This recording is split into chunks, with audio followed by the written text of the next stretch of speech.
దేవుని స్తోత్రం. హల్లెలూయా, హల్లెలూయా. ప్రభునందు ప్రియులైనటువంటి మీ అందరికీ కూడా యేసుక్రీస్తు నామములో శుభములు తెలుపుతూ ఈ ఆరాధనకు వచ్చిన మిమ్మలను దేవుడు దీవించాలని, మరి దేవుని యొక్క వాక్యం ద్వారా మీరు బలపరచబడుతున్నారు కనుక మనం ఆల్రెడీ ఈ యొక్క సంవత్సరపు ముగింపు దినాలలోనికి మనం వస్తున్నాం. ప్రస్తుతం భారతదేశంలో ప్రతిరోజు కూడా ఏదో ఒక ప్రమాదాలకు గురి అయి వేల సంఖ్యలో ప్రజలు మరణిస్తున్నారు. ఒక్క సర్వేలో తేలింది ఏంటంటే ఒక నెలలోనే కొన్ని లక్షల మంది చనిపోయారు భారతదేశంలో. ప్రపంచంలో ఎంతమంది మనుషులు చనిపోతున్నారో రోజుకి అన్నది మనం జ్ఞాపకం చేసుకుంటే మన శరీరంలో ఉన్న రోమాలు నెక్కబడతాయి. ఎందుకంటే మరణము అనేది రోజు తాండవిస్తుంది. కానీ దేవుని యొక్క కృప, దేవుని యొక్క వాత్సల్యము, ఆయన రాకడ కొరకు కనిపెట్టుచున్న వారందరి ఎడల దేవుడు తన యొక్క కృపచేత మనలను ఆవరించున్నాడు. ప్రమాదపు అంచుల నుండి దేవుడు విడుదల చేయటానికి ఆయన రక్తములో కడగబడిన వారిని ప్రత్యేకమైన దృష్టి ఉంచుతున్నాడు. అందుకే ప్రతి ఒక్కరూ ఆయన రక్తములో కడగబడాలి. ఆయన రక్తములో కడగబడి ఆయన యొక్క మహిమలో స్థిరపరచబడాలని దేవుని యొక్క ఉద్దేశం. కనుక ప్రపంచము ప్రభువారి యొక్క రాక, ప్రభువారి యొక్క జన్మ యొక్క ఉద్దేశాలు మర్చిపోయినా దేవుడు మాత్రం తన ఆత్మ ద్వారా ఆయన ఎందుకు ఈ లోకానికి వచ్చాడన్నది పరిశుద్ధాత్మ ద్వారా అనేక మంది భక్తుల ద్వారా దేవుడు వెల్లడిపరుస్తున్నాడు. ఆ క్రమంలో భాగంగా ఈరోజు మనము కూడా ఈరోజు దేవుని యొక్క వాక్యము యొక్క లోతైన విషయాలను దేవుడు మనకు బయలుపరచడానికి సిద్ధపడుతున్నాడు. కనుక వాక్యాన్ని వినిచున్న మీ యొక్క హృదయములను దేవుడు తెరచునుగాక. ఆమేన్. ప్రభువారి లోకానికి వచ్చింది రక్షణ ఇవ్వటానికి, రక్షించటానికి. ఎందుకు రక్షణ ఎవరికి కావాలి? రక్షణ లేకుండా ఎవరు ఉన్నారు? దేవుడు ఆది నుండి కూడా రక్షించబడలేని వారి విషయంలోనే దేవుడు ఆలోచించి రక్షణ ప్రణాళికను ఏర్పాటు చేస్తున్నాడు. కనుక ఈరోజు దేవుని యొక్క అద్భుతమైన ఆ యొక్క జన్మ ఈ లోకములో ఆయన అవతారము అని అంటారు. అవతారకుడు, అవతరించినవాడు. కనుక అనంతమైన దేవుడు అవతరిస్తాడు. కనుక మనుషులమైన మనము అనంతమైన వారము కాదు. మనకు అంతము అనేది ఉంది, కానీ దేవునికి అంతము లేదు. ఆయన అనంతుడు. కనుక దేవుడు అనంతుడైనటువంటి ఆ గొప్ప సార్వభౌముడైన ఆ దైవ కుమారుడైన యేసుక్రీస్తు వారు ఒక మనుష్యుని దగ్గరకు వచ్చాడు. ఎందుకంటే దేవుడు మనుష్యులను అర్థం చేసుకోగలడు, కానీ మనుష్యుడు మాత్రం దేవుణ్ణి అర్థం చేసుకోలేడు. దేవుణ్ణి అర్థం చేసుకోవాలి అంటే అది చాలా కష్టం. కనుక ఈరోజు ఏ ఒక్కరు కూడా దేవుణ్ణి అర్థం చేసుకోకే అనేక రకాలుగా ఈరోజు మనము మాటలు వింటున్నాం. అందుకే దేవుడు మనుషునికి తాను అర్థమయ్యేటట్టుగా తనకు తాను ప్రత్యక్షమయ్యాడు. అలాగే తనకు తాను బయలుపరుచుకుంటున్నాడు. కనుక the more you try to know about God, the more the dangerous will be there. దేవుని గురించి మరీ ఎక్కువగా తెలుసుకోవాలని ప్రయత్నం చేస్తే ప్రమాదము అని కొన్ని వేదాంతాలు రాయబడ్డాయి. అయితే దేవుడే తనకు తాను ఏమై ఉన్నాడో, ఆయన ఏం చేయనై ఉన్నాడో అన్నది తనకు తానే మనుషులకు ప్రత్యక్షమై తన మాట ద్వారా, తన క్రియల ద్వారా ఆయన ఏమై ఉన్నాడో మనుషులకు అర్థమయ్యేటట్టుగా తనకు తానే ప్రత్యక్షమవుతున్నాడు. అంతేగాని ఏ మనుషుడు కూడా దేవుణ్ణి అర్థం చేసుకోవడానికి సరిపోడు, అర్థం చేసుకొనలేడు. మనుష్యుని యొక్క జ్ఞానము, మనుష్యుని యొక్క జీవితము ప్రియులారా చాలా తుచ్చమైనది, లేక చాలా అల్పమైనది అని దేవుని యొక్క వాక్యం చెప్తుంది. కనుక ఈరోజు మీ యొక్క హృదయములను దేవుని యొక్క వాక్యము వరకు తెరవబడాలని నేను ప్రార్థన చేస్తూ, మనుష్యుల యొక్క ఉద్దేశాలను ఎరిగిన దేవుడు ఆయన ఉద్దేశంలోనికి చేర్చుకోవటానికే ఈ లోకానికి వచ్చిన దేవుని యొక్క సంకల్పం ఏంటో ఈరోజు నేను మీతో మాట్లాడాలని ఆశపడుతున్నాను. ప్రియులారా, వాక్యంలోనికి మనం వెళ్తే లూకాసు సువార్త 19వ అధ్యాయము 10వ వచనాన్ని మనం అక్కడ చూచినట్లయితే, లూకాసు సువార్త 19వ అధ్యాయము 10వ వచనము. నశించిన దానిని వెదకి రక్షించుటకు మనుష్య కుమారుడు వచ్చెనని అతనితో చెప్పెను. బైబిల్ గ్రంథములో తప్పిపోయిన వాటి గురించి మరలా దేవుడు అనేక ఉపమానాలు రాయించాడు. తప్పిపోయిన నాణ్యం ఒకటి, తప్పిపోయిన కుమారుడు ఒకటి, తప్పిపోయిన గొర్రె ఒకటి. అయితే ఈ మూడు కూడా ఒకే అధ్యాయంలో మనం చూస్తాం. అయితే తప్పిపోయిన దానిని దేవుడు తప్పనిసరిగా వెతుకుతాడు. అది దేవుని యొక్క ఉద్దేశం.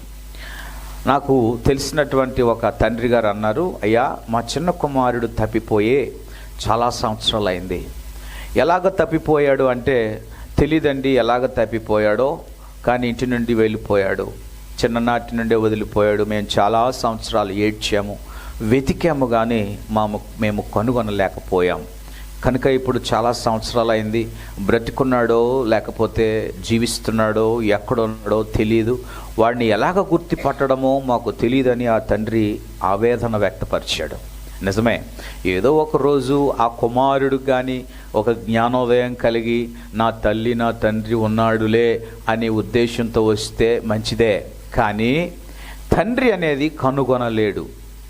భౌతికమైన తండ్రి, ఈ లోకములో ఉన్న తండ్రులు కోల్పోయిన దానిని మళ్ళా తిరిగి వెతకడం అనేది చాలా కష్టం. కానీ సృష్టికర్త అయినటువంటి పరలోకపు తండ్రి, ఆయన ఏదైతే కోల్పోయాడో, ఏదైతే తప్పిపోయిందో తప్పనిసరిగా వెతకవలసిన బాధ్యత ఆయనదేనని దేవుని వాక్యం చెబుతుంది. కనుక వాక్యం చెబుతుంది, నశించిన దానిని వెతికి రక్షించుటకు. సో ఈ బాధ్యత సృష్టికర్తకు మాత్రమే అర్థమవుతుంది.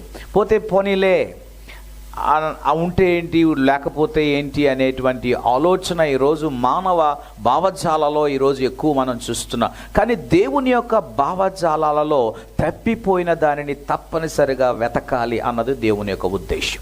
కనుక నీ గృహములో వారు ఎవరైనా సరే, ఈరోజు సమాజములో లేకపోతే లోకములో ఎవరైనా సరే దేవుని చేత పిలవబడిన వారే కానీ, సృష్టించబడిన వారే కానీ, లేకపోతే దేవుని ఉద్దేశంలో ఉన్నవారు ఎవరైనా సరే, దేవుడు తప్పనిసరిగా వెతుకువాడు, రక్షించువాడు. ఆ ప్రణాళిక ద్వారానే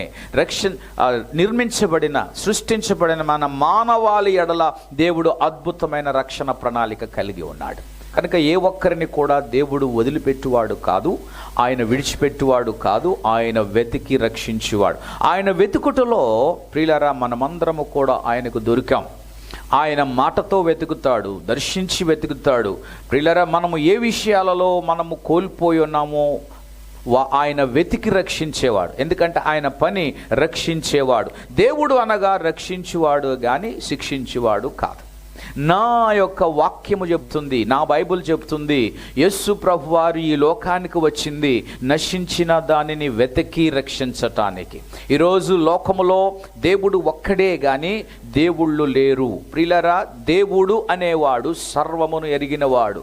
దేవుడు అనేది ఓమ్నిపోటెన్స్, అనగా దేవుడు అన్ని స్థలాలలోనూ అన్ని ఎరిగిన వాడై ఉన్నాడు. ఓమ్ని ప్రెజెన్స్, ఆయన అన్ని స్థలాలలో నివసించువాడై ఉన్నాడు. కనుక సర్వము ఎరిగిన వాడు, సర్వాధికారి, ఈజ్ ఆల్మైటీ గాడ్. కనుక దేవుడు ప్రతి ఒక్కరిని వెతకాలి. రక్షణ లేని వారందరినీ వెతికి రక్షించడానికి ఆయన ఈ లోకానికి వచ్చాడు. కనుక ఈరోజు ప్రతి ఒక్కరూ ఆయన దృష్టిలో ఇంపార్టెంట్. ఎవరు కూడా పనికి మాలిన వాడు లేడు. జన్మించిన ప్రతి ఒక్కరిని కూడా దేవుడు రక్షించాలనేటువంటి దృక్పథముతోనే ఆయన ఈ లోకంలో ఇంకా తన కృపను చూపుతూ ఉన్నాడు. కనుక సంవత్సరాలు దొర్లుచున్న కొలది దేవుని యొక్క అద్భుతమైన జన్మ ఈ లోకములో ఎందుకు ఆయన అవతరించాడు, ఆయన అవతారమూర్తి కనుక ఆయన ఏ విధముగా ఆయన అవతరించగలడు. చూడండి, ఒక సైన్స్ ఏమంటే అసాధ్యమైన కార్యాలు చేస్తున్నప్పుడు సృష్టికర్త అయిన దేవునికి ఏదైనా సాధ్యమే. కనుక యేసు ప్రభువారు ఈ లోకానికి వచ్చింది ఎందుకంటే మనుష్యులు కోల్పోయిన దానిని మరలా తిరిగి వాటిని కలిగి ఉండటానికి, దేవుడు కోల్పోయిన దానిని మళ్ళీ తిరిగి తీసుకొని రావడానికి ఆయన ఈ లోకానికి వచ్చాడు. ఈ యొక్క చదవబడినటువంటి వాక్య భాగంలో మనం చూసినట్లయితే ప్రియులారా, ఒక గొర్రె, ఆ గొర్రెల కాపరి తన గొర్రెలలో ఒక గొర్రె తప్పిపోయింది. అయితే వాక్యం చెప్తుంది 99 గొర్రెలను విడిచిపెట్టి ఒక గొర్రె కొరకు వెతకడానికి వెళ్తాడు. చూడండి, ఆ సీరియస్నెస్, ఆ సర్చింగ్లో ఎన్నో అద్భుతమైన విషయాలు ఇందులో పొందుపరచబడ్డాయి. ఎందుకు ఈ గొర్రెలలో ఈ ఒక్క గొర్రె తప్పిపోవడం ఆయనకి ఇష్టం లేదు. అందుకే 99 గొర్రెలను ఒక దగ్గర ఉంచాడు, ఒక గొర్రె గురించి వెళ్ళాడు. ఎందుకంటే ఆ గొర్రె ఈ మందలో ఒకది. ఆ గొర్రె ఈ మందలలో నివాసం చేసింది. ఆ గొర్రె ఈ మందలతో కలిసి తిన్నది. ఆ గొర్రె తప్పిపోయినది ఈ యొక్క మందలలోనే కలిసిమెలిసి ఉంది, కనుసైగలలో ఉంది. కనుక తప్పిపోవడం అనేది కాపరికి ఇష్టం లేదు. కనుక వెతకడానికి వెళ్ళాడు, బాధ్యతతో వెళ్ళాడు, చాలా కన్సర్న్తో వెళ్ళాడు. రాత్రైనా చీకటైనా ఏ పరిస్థితి అయినా సరే దాన్ని వెతికి తీసుకురావాలి. అదే మాదిరిగా అదే అధ్యాయంలో మీరు చూస్తే పోగొట్టుకున్న నాణ్యాన్ని ఆమె వెతికి మొత్తం మీద ఆ నాణ్యాన్ని ఆమె సంపాదించింది. చూడండి, వెతికడములో దేవుడు కృపచూపువాడు. ఈరోజు దేవుని యొక్క ఉద్దేశములో మన ఉద్దేశాలు రావాలి. ఈరోజు దేవుని మనస్సులో మన మనస్సులు రావాలి.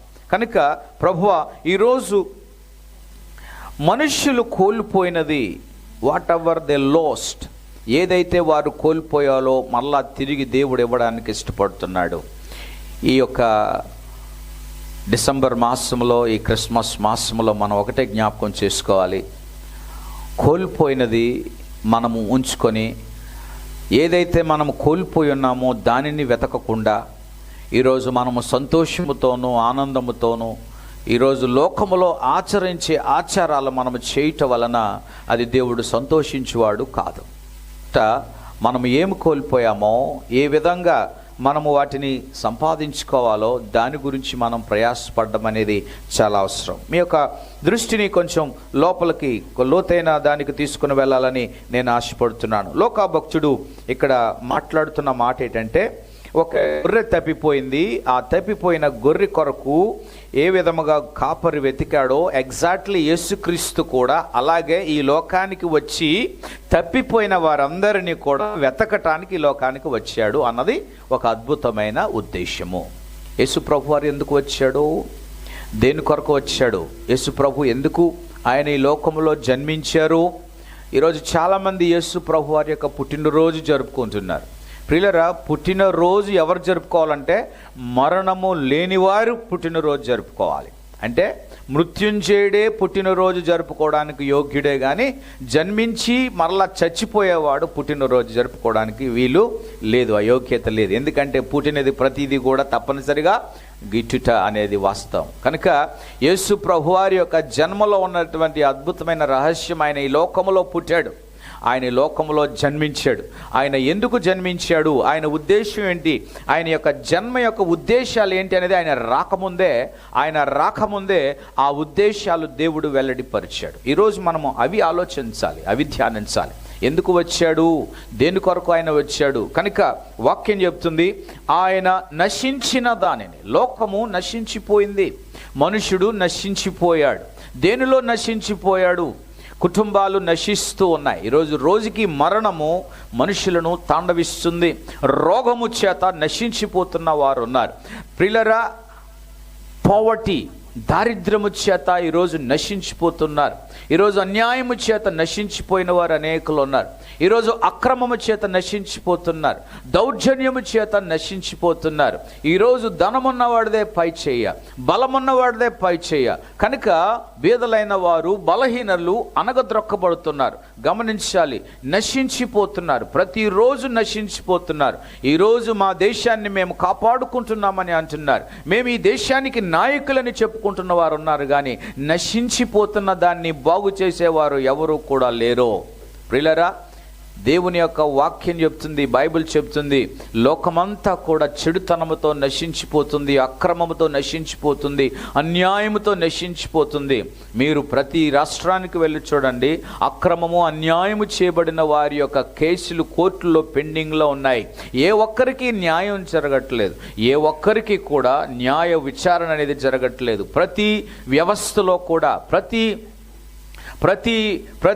ప్రతి సంస్థలో కూడా అక్రమము, అన్యాయం అనేది పెరిగిపోయింది. కనుక రానున్న దినాలలో ప్రియులారా, మనుష్యులు దౌర్జన్యము చేయబడతారు, అక్రమముగా వారు పరిపాలన చేయబడతారు, దోచుకొనబడతారు.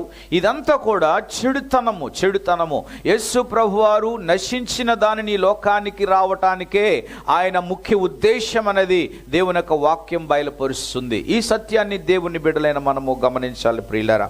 ఇంతకీ సంఘము గ్రహించవలసింది ఏంటంటే, ఏది నశించిపోయింది ప్రియులారా? ఈరోజు ఈ క్రిస్మస్ సీజన్లో మనము అద్భుతమైన విషయాన్ని మనం నేర్చుకోవాలి. ఈరోజు చాలామంది ప్రియులారా, నశించిన దాన్ని ప్రభువారు తిరిగి ఈ లోకానికి వచ్చారు కనుక ఆయన వెతికి రక్షించడానికి వచ్చాడు. రక్షించబడిన వారు కూడా నశించిపోతున్న వైనం ఈరోజు కనబడుతుంది. దీని గురించి నేను మాట్లాడాలని నేను ఆశపడుతున్నాను. రక్షించబడిన వారు నశించిపోవడం ఎలాగా? అది సాధ్యమా? అవును, సాధ్యమే. అది వాస్తవముగా ఈరోజు మనం చూస్తున్నాం. ఏ విధంగా వారు నశించిపోతున్నారు? మొట్టమొదటిగా మనం చూసినట్లయితే ఆదాము, అవ్వలు దేవునితో సహవాసం చేశారు.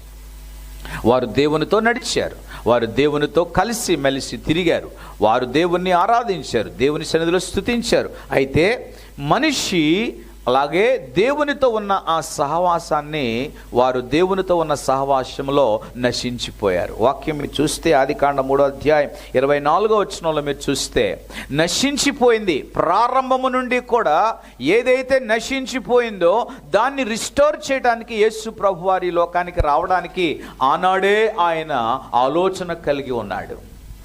The moment when Adam and Eve they committed sin, the moment when they committed sin, that moment itself God thought that he should come through the human being form, in the form of human being. ఆయన మానవ రూపంలో రావటానికి అప్పుడే, వారు పాపము చేసినప్పుడే ఆయన ఆలోచించాడు.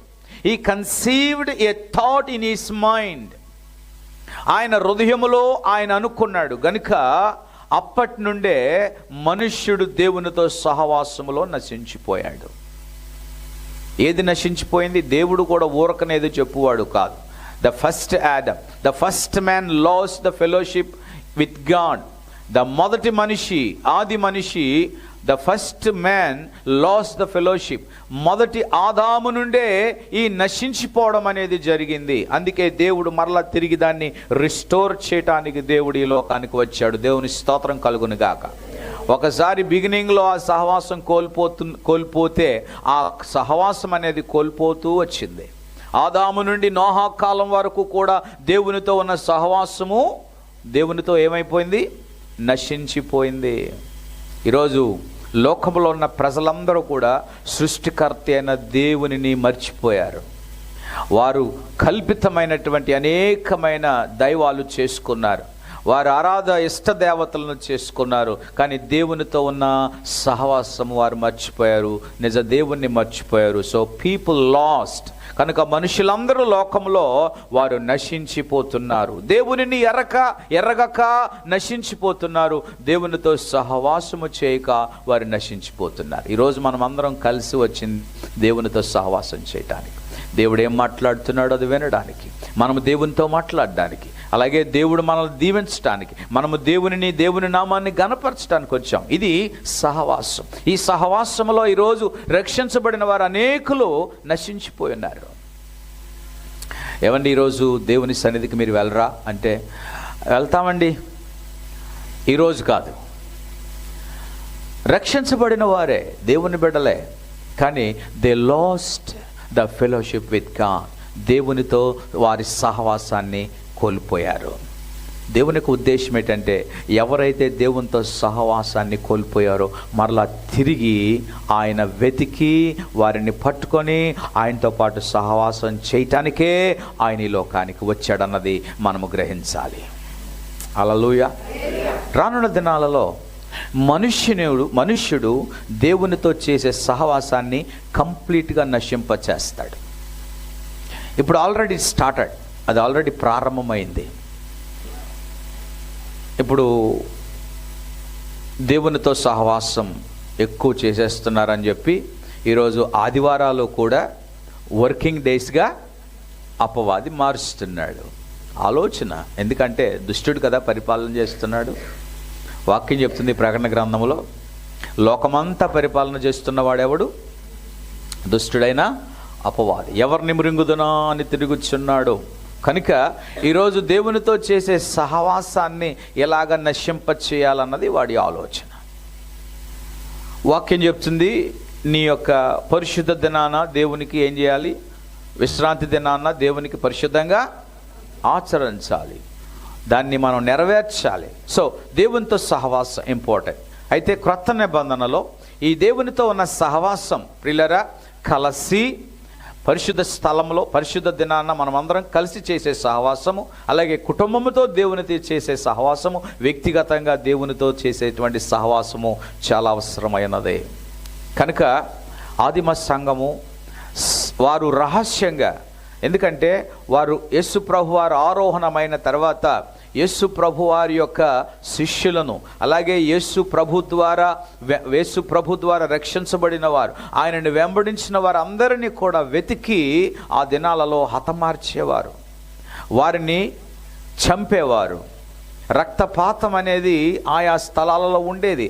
అయినప్పటికీ ఆదిమ సంఘము భయపడక, ఆ శ్రమల విషయములలో వారు బెదరక, వారు రహస్యమందు కూడుకుంటూ, వారు ఎడతెగక వారు దేవునితో సహవాసం చేయడం అనేది ప్రారంభించారు. దేవుని స్తోత్రం. యేసు ప్రభు వారు లేకపోయినా, ఎందుకంటే ప్రభు వారిని రక్షించాడు కనుక వారిని సహవాసంలో స్థిరపరిచాడు. ప్రియులారా, క్రిస్మస్ అనేటువంటి మాటను మనం పదే పదే వింటున్నాం. ఎక్కడ చూసినా, ఈరోజు డెకరేషన్ షాప్లో చూసినా, ఈరోజు ఏ బ్యానర్లు చూసినా, ఏ ఫ్లెక్స్ బ్యానర్లు చూసినా, ఏ మందిరాలు చూసినా క్రిస్మస్ అనేటువంటి టైటిల్ని మనం చూస్తున్నాం. ఆ క్రిస్మస్లో ఉన్న సహవాసం ఈరోజు కోల్పోయిన వారు అనేకులు ఉన్నారు. క్రిస్మస్ అన్న పేరైతే ఉంది కానీ దేవునితో సహవాసం అనేది కోల్పోయారు. ఈరోజు చాలామంది క్రైస్తవులు క్రిస్మస్ అనేటువంటి సంబరాన్ని అయితే వారు చాలా చక్కగా ఆచరిస్తున్నారే కానీ ఇంటర్నల్గా, వ్యక్తిగతంగా దేవునితో సహవాసం అనేది వారు కోల్పోయి ఉన్నారు.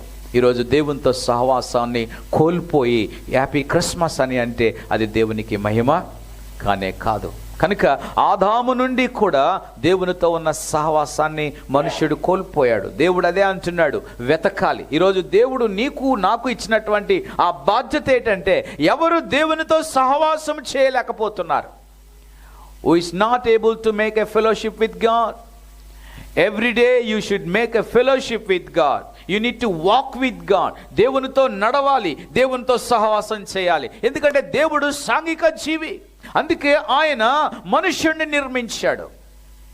వారు కొంతకాలం దేవునితో సహవాసం బాగానే చేశారు, కానీ వారు సహవాసంగా నడుచుట, జీవించుట ఎవరికి ఇష్టం లేకపోయిందంటే అపవాదికి.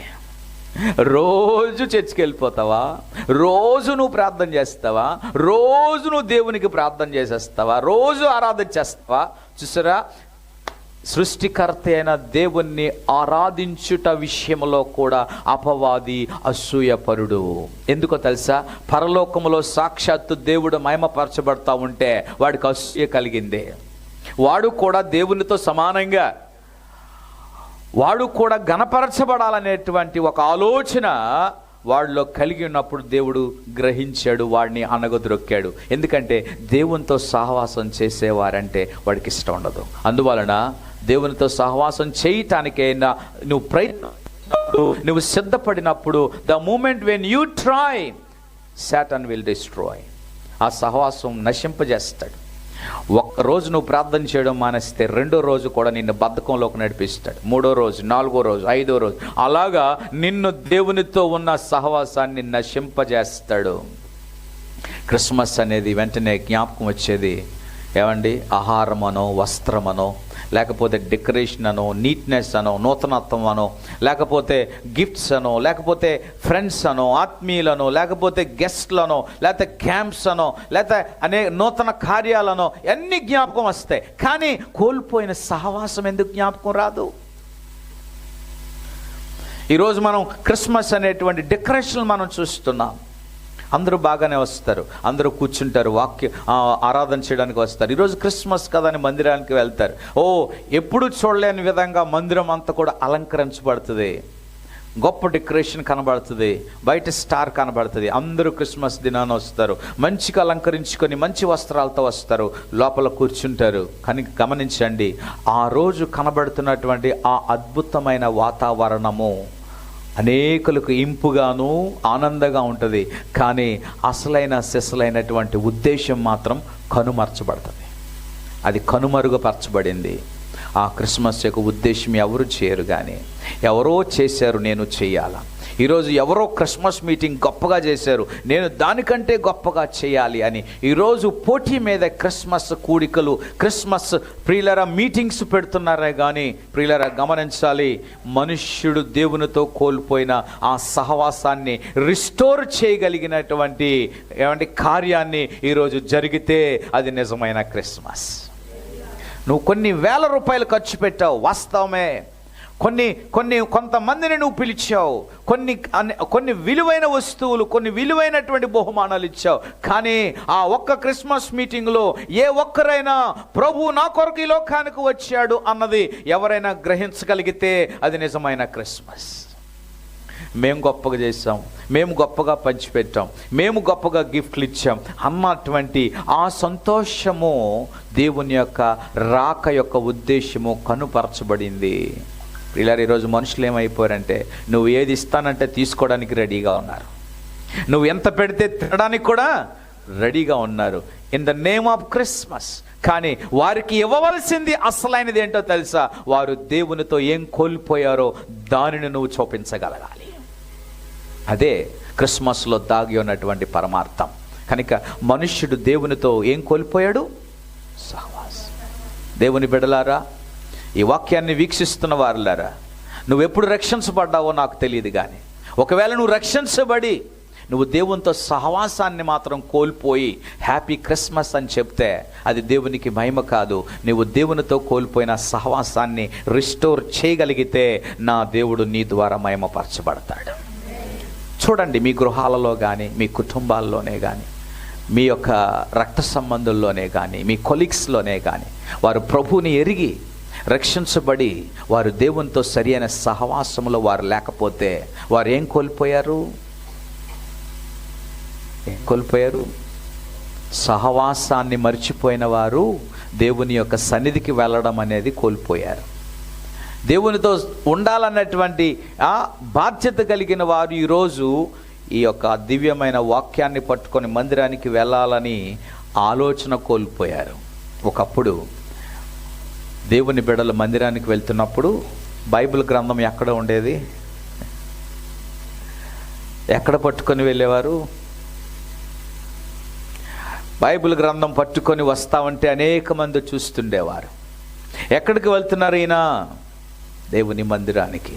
నీవు ఈ బైబిల్ పట్టుకొని దేవుని మందిరానికి వెళ్తున్నావంటే నీ యొక్క నడకే, నీవు పట్టుకున్న విధానమే దేవునికి మహిమ, ఒక సాక్ష్యం. ఆమె ఇది దేవునితో సహవాసం చేసేవాడు బైబిల్ పట్టుకొని వస్తాడు. ఈరోజు దేవుని బిడ్డలు, క్రైస్తవులు బైబిల్ పట్టుకొని మందిరానికి వెళ్ళడం మర్చిపోయారు. ఏమి లేక మొబైల్లో ఉందలే మొబైల్లో ఉందలే బైబిల్, మా అమ్మ తెస్తుందిలే, లేదా మా నాన్న తెస్తారులే, నువ్వు దేవుని సన్నిధికి వచ్చినప్పుడు నువ్వు పట్టుకొని బైబిల్ పట్టుకొని నువ్వు రావాలి. నీ బైబిల్ ఇంకొకరు మోయడం కాదు, అది నీకు ఆశీర్వాదం కాదు. నీ బైబిల్ నువ్వు పట్టుకొని మోయాలి.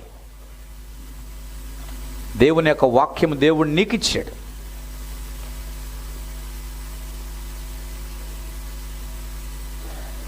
ఈ సహవాసములో ఎదగాలి దేవుని ప్రజలు. వాక్యమును ప్రియులరా, దేవుని యొక్క వాక్యమును దేవుడు అని మనం చదువుతున్నాం. వాక్యమే దేవుడు. దేవునికి మహిమ కలుగును గాక. ఈరోజు నేను ఒకటి తెలియచేయాలని ఆశపడుతున్నాను. దేవునితో సహవాసం, ప్రార్థన, దేవునితో సహవాసం, దేవుని వాక్యము, దేవునితో సహవాసము, దేవుని యొక్క సన్నిధిలో మనుషులతో కలిసి ఏం చేయాలి? ఒకరికొకరు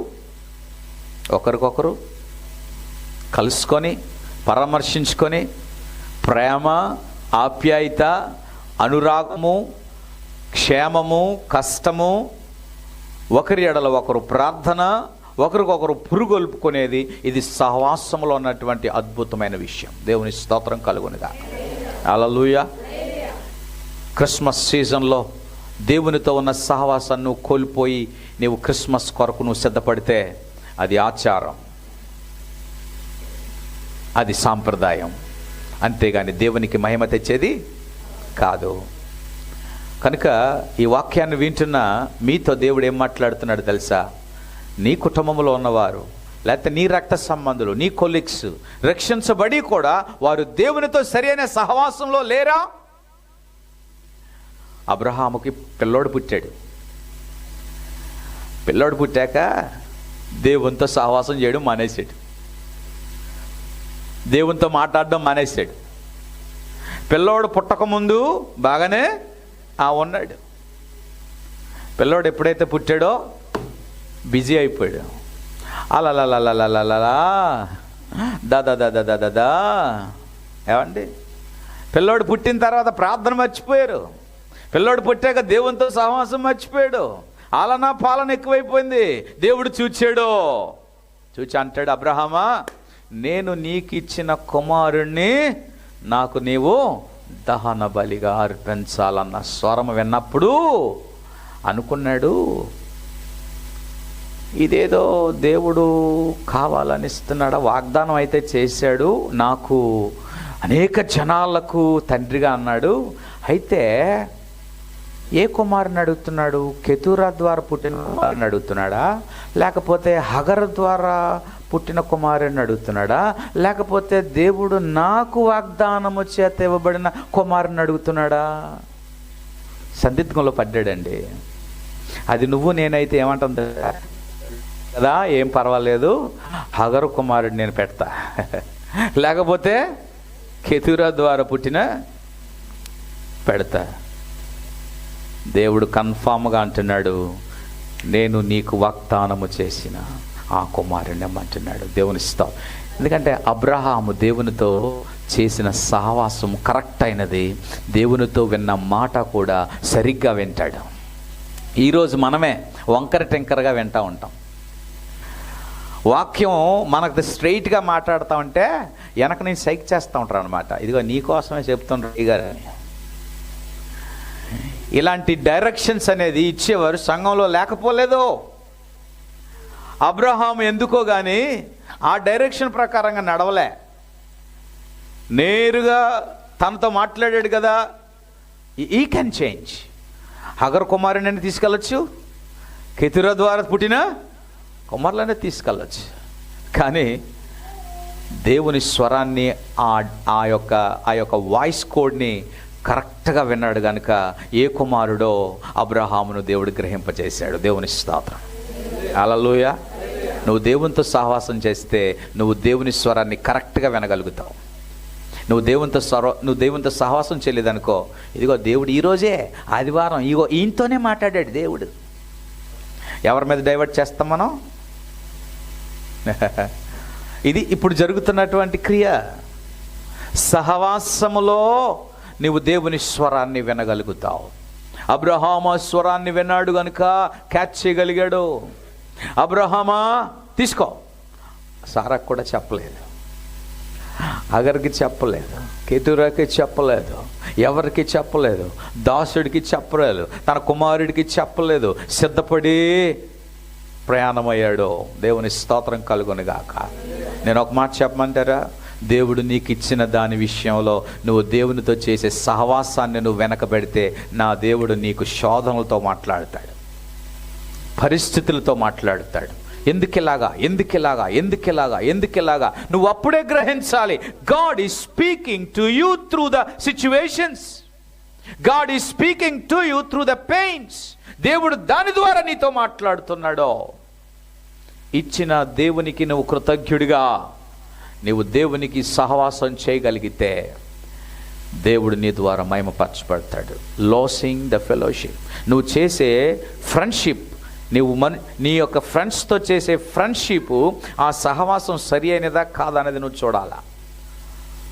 నీకున్న ఫ్రెండ్స్ గోర్లు పెంచుకొని ఉంటే నువ్వు గోర్లు పెంచుకుంటావు. నీకున్న ఫ్రెండ్స్ రకరకాల గోల్డ్ రంగులు వేస్తా ఉంటే నువ్వు కూడా వచ్చి ఏం చేస్తావు?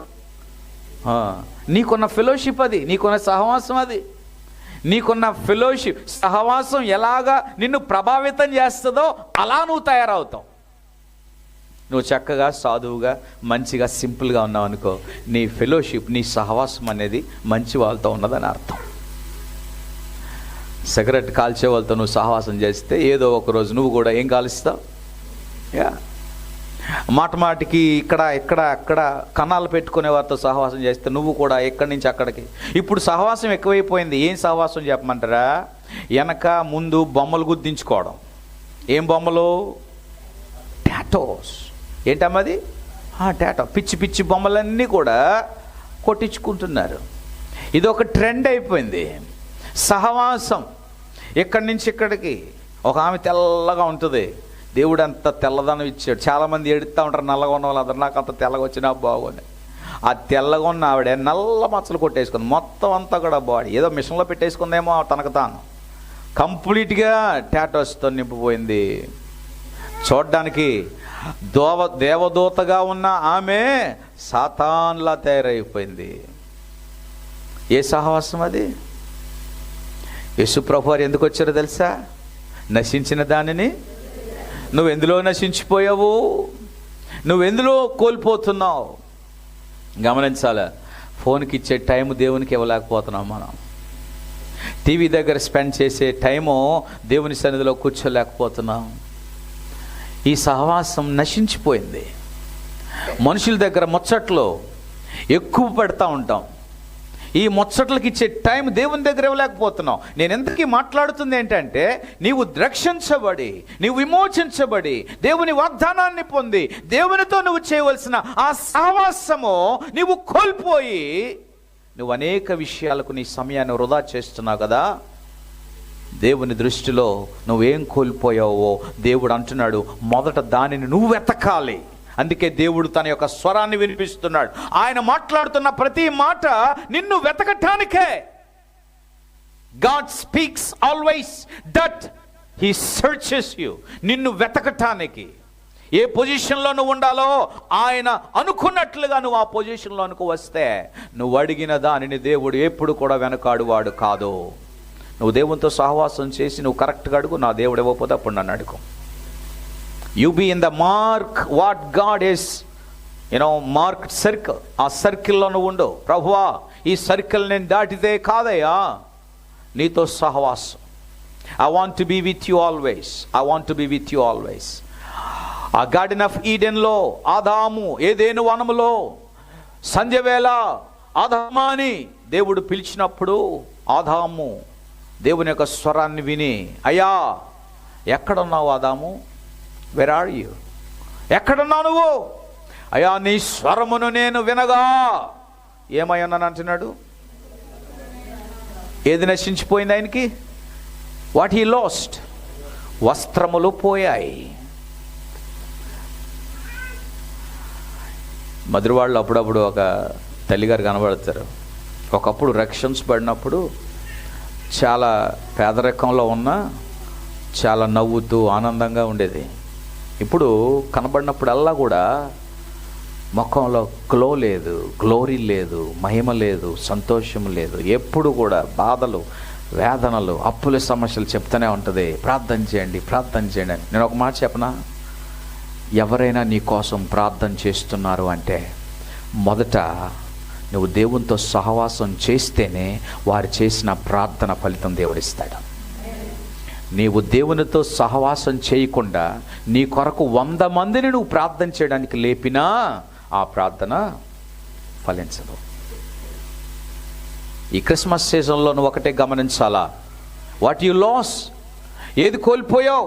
యేసు ప్రభు వారి యొక్క మాట, ఆయన వాక్యము, నశించిన దానిని వెతకటానికి. ఏ విషయంలో నశించిపోయావు? ఈరోజు క్రైస్తవులు అధిక శాతంలో దేవునితో చేసే సహవాసంలో వారు కోల్పోయి ఉన్నారు. They don't read the Bible. వారు వాక్యం చదవరు. They don't read. పేపర్ మాత్రం చదువుతారు, న్యూస్ పేపర్, బుక్స్ మాత్రం చదువుతారు. బైబిల్ చదవడం మర్చిపోయారు ఈరోజు దేవుని ప్రజలు. దేవునితో మాట్లాడరు. ఎవరినో రిక్వెస్ట్ చేయమని చెప్తారు, మా కొరకు చేయండి ప్రార్థన, మేము కానుకలు అర్పణలు పంపుతామని. నీవు దేవునితో వ్యక్తిగతంగా సహవాసాన్ని కోల్పోయి నువ్వు బ్రతుకుతే నువ్వు నశించిపోతున్నావు. ప్రార్థన చేయడం మానేస్తే నువ్వు నశించిపోతావు. వాక్యం చదవడం మానేస్తే నువ్వు నశించిపోతావు. దేవుని బిడ్డలతో నువ్వు సహవాసం చేయడం మానేస్తే నువ్వు నశించిపోతావు. ఇంతకీ ఎందులో నశిస్తావు? ఆత్మలో, ఆత్మీయతలో. ఒకప్పుడు నువ్వు చేసే ప్రార్థన ఎవరు చేయలేరు, కానీ ఇప్పుడు నువ్వు ప్రార్థన చేయమంటే వెనకబడుతున్నావు, సిగ్గుపడుతున్నావు. ఒక కార్యానికి పూనుకోవడానికి నీ ఆసక్తి గొప్పది, కానీ ఇప్పుడు ఒక కార్యానికి నీవు వెనకబడుతూ ఉన్నావు. ఒకప్పుడు ఆసక్తి చూపించే నీ యొక్క ఆత్మీయ బ్రతుకు ఈరోజు దిగజారిపోయిందంటే దేవునితో నీవు చేసే ఆ యొక్క సహవాసము కోల్పోయింది కదా. ఈ వాక్యాన్ని వింటున్న దేవుని బిడలారా, దైవ జనాంగమా, గమనించాలి. మనం దేవునితో సహవాసాన్ని కోల్పోయి ఈ క్రిస్మస్ సీజన్లో మనకున్న డబ్బుతోనో, సామర్థ్యంతోనో, బలముతోనో ఇది చేయాలి, అది చేయాలని ముందుకు వెళ్తే అది ఆచారమే కానీ దేవునికి మహిమ కాదు. Find what you last. వెతకండి ఏది నువ్వు కోల్పోయావో. ప్రియులారా, రెండవది ఆదికాండం 3వ అధ్యాయము 8వ వచనంలో మనం చూస్తే దేవుడు మనిషికి ఇచ్చిన అధికారాన్ని కోల్పోయాడు. మొదటిది సహవాసాన్ని కోల్పోయాడు, రెండవది అధికారం. 3వ అధ్యాయం 8వ వచనం.